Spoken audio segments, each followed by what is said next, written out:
కోలుకోలేనటువంటి దెబ్బతినేటువంటి పరిస్థితులు ఏర్పడ్డాయి. ఈరోజు ఒకసారి చూస్తే సీమ రైతులకు సంబంధితులు ఏర్పడ్డాయి. ఈరోజు ఒకసారి చూస్తే సీమ రైతులకు సంబంధించి రాయలసీమ నెల్లూరు జిల్లాలకు సంబంధించి రైతాంగానికి సాగునీరు ఇవ్వాలి, ప్రజలకు తాగునివ్వాలనేటువంటి ఆలోచనతో రాయలసీమ ఎత్తిపోతల పథకానికి జగన్మోహన్ రెడ్డి గారు శ్రీకారం చుట్టడం జరిగింది. ఈ ప్రాజెక్ట్ని శాశ్వతంగా ఈరోజు రాయలసీమ ఎత్తిపోతల ప్రాజెక్ట్ ఏదైతే ఉందో దానిని శాశ్వతంగా సమాధి కట్టేటువంటి విధంగా ఈరోజు చంద్రబాబు నాయుడు గారి నిర్ణయాలు పోకడలు కనిపిస్తున్నాయి. సీమ రైతులు ఈరోజు పాపం వాళ్ళు కన్నీళ్లు తెప్పించేలా వాళ్ళందరికీ రైతులకి ప్రజలకు సంబంధించినటువంటి దాంట్లో గుక్కిడి నీళ్లు అందించడానికి కూడా వీలు లేకుండా ఈరోజు దారుణమైనటువంటి కుట్రలు పన్నుతున్నారు. 15 సంవత్సరాలు ముఖ్యమంత్రిగా పనిచేసినటువంటి అనుభవం గుక్కిడి నీళ్లు అందించడానికి కూడా వీలు లేనటువంటి పరిస్థితులు కల్పిస్తున్నారంటే ఎంత దౌర్భాగ్యకరమైనటువంటి పాలన అందించారో ప్రత్యేకంగా చెప్పాల్సినటువంటి అవసరం లేదు. 15 సంవత్సరాలలో రైతులకు సంబంధించి కానీ ప్రజల అవసరాల గురించి కానీ ఏ రోజు కూడా చంద్రబాబు నాయుడు పట్టించుకున్నటువంటి దాఖలాలు లేవు. సీమలో పుట్టావు, రాయలసీమ ప్రాంతానికి చెందినటువంటి వాడివి, 4 సార్లు ముఖ్యమంత్రిగా పనిచేసావు, అవకాశం వచ్చింది 4 సార్లు ముఖ్యమంత్రిగా పనిచేసేటువంటి అవకాశం. ప్రతి సందర్భంలో నేను రాయలసీమ నుంచి వచ్చాను, 4 సార్లు ముఖ్యమంత్రి అని చెప్పి నువ్వే డబ్బు కొట్టుకుంటావు.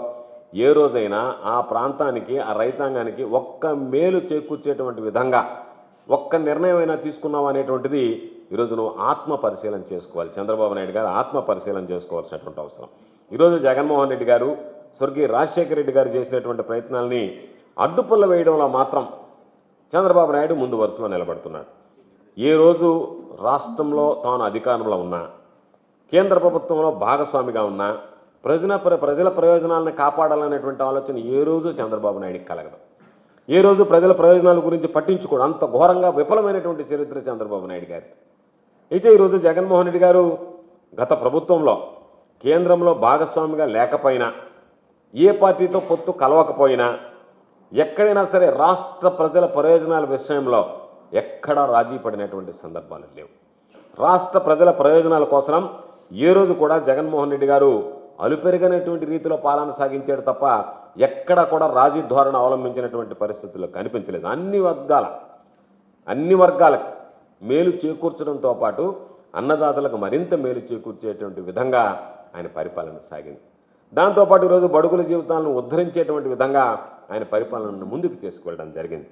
ఈరోజు కేంద్రం నుంచి రావాల్సినటువంటి ప్రతి ఒక్కటి మన హక్కుగా భావించి పోరాడాడు తప్ప మీ దయాదాక్షిణ్యాల మీద ఆధారపడతామని చెప్పి ఏ రోజు కూడా చేయి చాచి యాచించినటువంటి పరిస్థితులు లేవు. కాబట్టి రాష్ట్ర ప్రయోజనాలు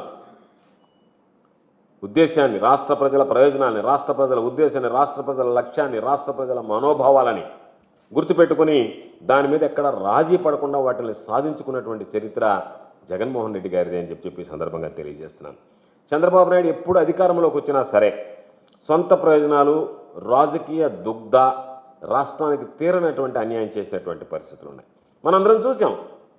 రాష్ట్రానికి సంబంధించి ప్రత్యేక హోదా ఏ విధంగా తాకట్టు పెట్టాడో, ఈరోజు అదేవిధంగా మరలా తిరిగి బీజేపీతో అంటకాగుతూ ఈరోజు పోలవరం ఎత్తుకు సంబంధించి ఏ విధంగా ఈరోజు మోసం చేస్తున్నాడు అనేటువంటిది మనం ప్రతిసారి చూసాం. ఇది ఈరోజు పోలవరంకు సంబంధించినటువంటి ఎత్తు ఏదైతే తగ్గిస్తున్నాడో అది రాష్ట్ర ప్రజల ప్రయోజనాలకి ఉరి తీసేటువంటి విధంగా, ఈరోజు వాళ్ళకి ఉరి వేసేటువంటి విధంగా ఈరోజు తయారైంది. కాబట్టి రాష్ట్ర ప్రజలకు సంబంధించి పోలవరం ఎత్తు తగ్గించి రైతులకు ఏ విధంగా ఉరి వేస్తున్నాడో చంద్రబాబు నాయుడికి అందరికీ ఈరోజు అర్థమవుతుంది. కాబట్టి రైతుల సాగునీటి కోసం, త్రాగునీటి కోసం ఈరోజు రాయలసీమ ఎత్తిపోతల పథకాన్ని తీసుకొస్తే దానిని ఈరోజు చంద్రబాబు శవపేటికగా పేరుస్తున్నారు. ఇది నిజంగా బాధాకరమైనటువంటి విషయం. జగన్మోహన్ రెడ్డి గారికి మంచి పేరు వస్తుంది, జగన్మోహన్ రెడ్డి గారు ఆ ప్రాంతానికి నీళ్ళు ఇస్తే జగన్మోహన్ రెడ్డి గారు ఉన్నప్పుడు ఈ ప్రాంతానికి నీళ్లు వస్తాయి. కాబట్టి ఆ జగన్మోహన్ రెడ్డి గారి మీద ఉన్నటువంటి ఈర్ష్య, ద్వేషం, అసూయ నువ్వు తీర్చుకోవడానికి రైతులను ఇబ్బంది పెట్టాలనా అనేటువంటిది మేము చంద్రబాబు నాయుడుని సూటిగా ప్రశ్నిస్తున్నటువంటి విషయం.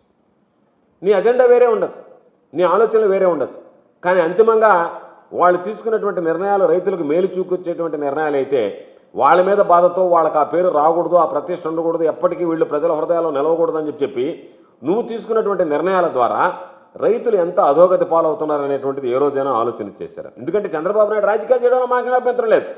నిద్రలేస్తే చంద్రబాబు ఏ విధంగా రాజకీయాలు చేస్తాడో, ఏ విధంగా అబద్ధాలు చెప్తాడనేటువంటిది మనం ప్రత్యేకంగా చెప్పాల్సినటువంటి పని లేదు.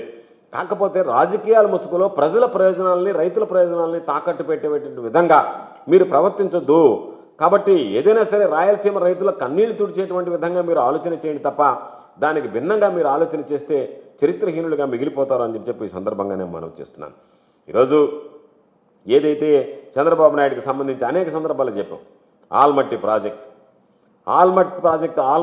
ప్రాజెక్టు విషయంలో నువ్వు లాలూచిపడి రైతాంగానికి సంబంధించినటువంటి కోలుకోలేనటువంటి దెబ్బ కొట్టాడు చంద్రబాబు నాయుడు. ఆ రోజు నువ్వు ఆల్మట్టి విషయంలో రాజీ పడ్డావు. ఈరోజు మనకు రావాల్సినటువంటి నీళ్లు తగ్గిపోయాయి, సాగునీటికి ఇబ్బందులు పడాల్సినటువంటి పరిస్థితి ఏర్పడింది. ఈరోజు రాయలసీమ జిల్లాలతో పాటు నెల్లూరు జిల్లాతో పాటు చెన్నైకి మంచినీరు అందించాలనేటువంటి మహత్తర లక్ష్యంతో ఈరోజు జగన్మోహన్ రెడ్డి గారు రాయలసీమ ఎత్తిపోతల పథకానికి శ్రీకారం చుడితే చంద్రబాబు నాయుడు ప్రభుత్వం దీనికి సంబంధించి ఏ విధంగా అడ్డుకోవాలనేటువంటి ఆలోచన చేస్తుంది తప్ప రైతుల పరిస్థితి కానీ ప్రజల పరిస్థితిని కానీ పట్టించుకోకుండా చంద్రబాబు సర్కార్ ఎంత నిర్లక్ష్యంగా వ్యవహరిస్తుందని మనం ఈరోజు అర్థం చేసుకోవాల్సినటువంటి పరిస్థితి. ఈరోజు రాయలసీమ నెల్లూరు జిల్లాలకు సంబంధించినటువంటి తాగునీరు సాగునీటి అవసరాలు తీర్చడానికి ఈరోజు పెట్టినటువంటి రాయలసీమ ఎత్తిపోతల పథకం భవిష్యత్తు ప్రశ్నార్థకంగా మారిపోయింది. 10 నెలలుగా ఏమాత్రం పట్టించుకోకుండా నిర్లక్ష్యంగా వ్యవహరిస్తుంది చంద్రబాబు నాయుడు ప్రభుత్వం. ఈరోజు మన రాష్ట్రానికి కేటాయించిన నీటిని మాత్రమే వాడుకుంటాం, మాకు అదనం అవసరం లేదని వాదించడంలో విఫలమయ్యాడు చంద్రబాబు నాయుడు ప్రభుత్వం ఈరోజు ఆ వాదనని తెర మీదకి తీసుకురావడంలో విఫలమైంది. ఈరోజు శ్రీశైలం ప్రాజెక్టుకు సంబంధించి నీటి మట్టం దాదాపుగా 798 అడుగులు ఆ లెవెల్కి వచ్చినమైంది. శ్రీశైలం ప్రాజెక్టులో 798 అడుగుల స్థాయికి చేరిన వెంటనే తెలంగాణ రాష్ట్రం విద్యుత్ ఉత్పత్తి కోసం ఆ నీటిని వినియోగించడం ప్రారంభిస్తుంది. 800 అడుగులకు రాగానే ఆ ప్రాజెక్టుని వాళ్ళు నీళ్లు వాడుకునే దానికి ఉపయోగించుకుంటున్నారు.